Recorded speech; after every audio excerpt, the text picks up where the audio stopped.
Linda, it sounds like, what you're doing is just really changing the narrative around all these stereotypes that have existed in our community for generations. And I commend you on that. I want to support you in that endeavor. I think you're doing some great work, and that's what we need to do in the year 2020 and moving forward in this nation is giving back that power to our community to really change the narrative and show who we really are, and how hardworking our families are, especially our Black men when it comes to taking care of their kids. I know a bunch of them, Right. but we're always seen as The deadbeat, stereotype. the stereotype. Exactly. So it Hmm. sounds like you're doing your part and changing those narratives through your literary devices. So thank you so much for doing that. You're And you welcome. touched a little bit on challenges and barriers that our community has faced and that the characters in your books have faced. What challenges and barriers have you endured as a Black woman fighting for a voice in an industry that disproportionately represents Black and brown people? We touched on it a little Yeah. bit, but let's go into a little bit more detail about that. Yeah. So, yeah, it's tough because when you start networking, trying to connect, trying to meet people, trying to get your voice heard, trying to share your work with people, and then sometimes you get negative feedback, and sometimes you get positive feedback. I think the first thing is to remember not to sell yourself short. Just trust and believe in what you're doing and just keep going. I'm a woman of faith, so I believe that something good's going to come from this. If I don't give up, if I don't give up, if I don't get angry, if I don't get frustrated, if I don't give up. So, you know, I remember submitting a story one time to a publisher, and this was through word of mouth. I actually know somebody, Curtis DeYoung. He's written several books on reconciliation and racial reconciliation and all kinds of things. And so I was talking with him, and he made a recommendation for me to just share my work with somebody, and I did. And from that, the response was that, well, we don't really do these type of stories. And so, there's a lot of different ways you can take that. And I just took it with a grain, and I said, okay, that's not their type of story. And then maybe I can shift and write something that is their type of story, or I can go the other direction. So what I did was I continued to pursue other avenues. There's a few publishers out there that are focused on diverse books alone. But the thing about it is they're so hard to get into. I can't submit anything to them unless I have an agent, things like that. Um, and then finding an agent can be hard because even as an African American woman or a BIPOC woman, how do you find somebody that's a good match? How do you, really get that person that understands your style of writing and stuff like that? So that's another hard search. And not That's just going to take advantage of you, right? That we've seen so right, many times. right. You want to have a good partner in that, in an agent. So finding an agent can be hard. So I've not had an agent. I'm doing everything pretty much on my own. And so, and you don't want to hand out, but sometimes you got to put the pride aside and just say, because I think everybody who's been successful, somebody has extended a hand to them. And so, just working through all those barriers, and it can get frustrating, to do that. But you just keep going. Yeah, yep, you're absolutely right. Um, did you have many local influences growing up, or even now, to help you through this process? Anyone to lend advice and guidance to you at all? Was Oh it just yeah, trial and error? yeah, yeah. So, I mean, you mean as an As, author, au- or? as an author. Yeah. So I think Mary with Stripe Publishing, she had a mission and a goal. She has a mission and goal with her authors, and has given some good advice. I just participated in a Facebook event earlier this week, Twin Cities Book Salon. Hosted Dara Beavis from Wise Inc.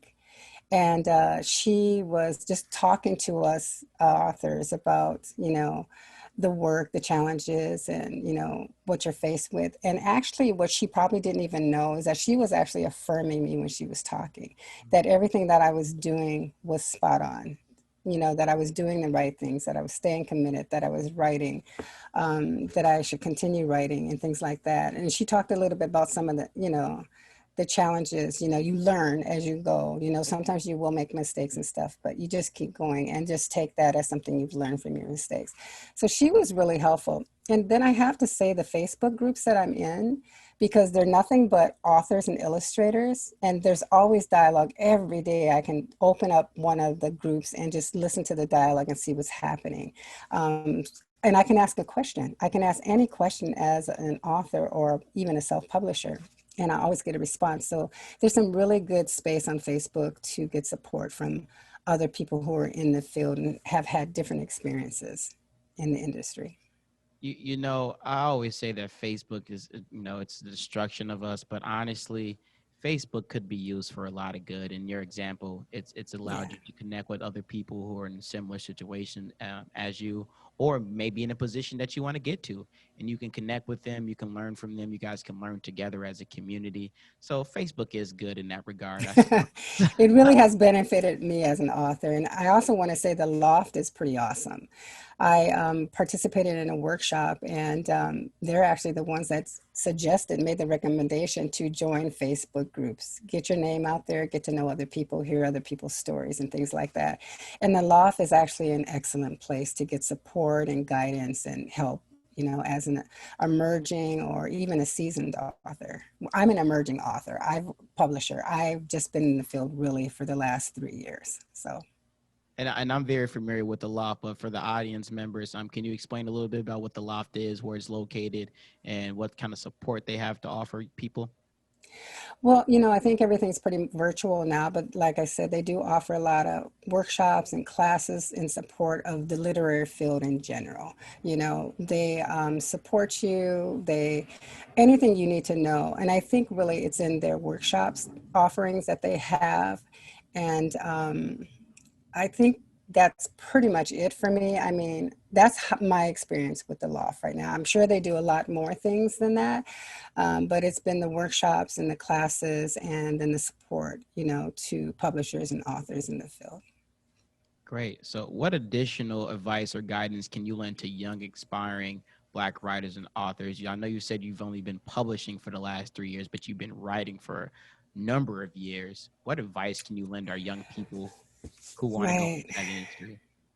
Yeah, well, you need to know that you want to do it for sure. You have to commit to it. And if you going to go into the field, just study and learn as much as you can about it, because you really want to be the best you can be at it. Take classes on writing, have dialogues with people, talk to other people, including us older folks. We're kind of know some stuff. So, don't leave us out of it.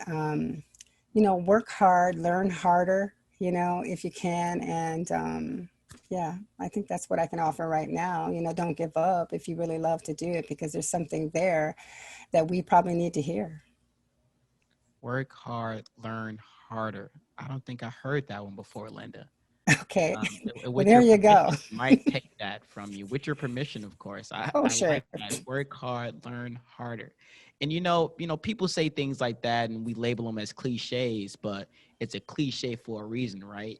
Um, Exactly. so Exactly. that's what I always say. And I think our young people, they hear, okay, work hard, work hard, work hard, but they don't see the results, so then they stop.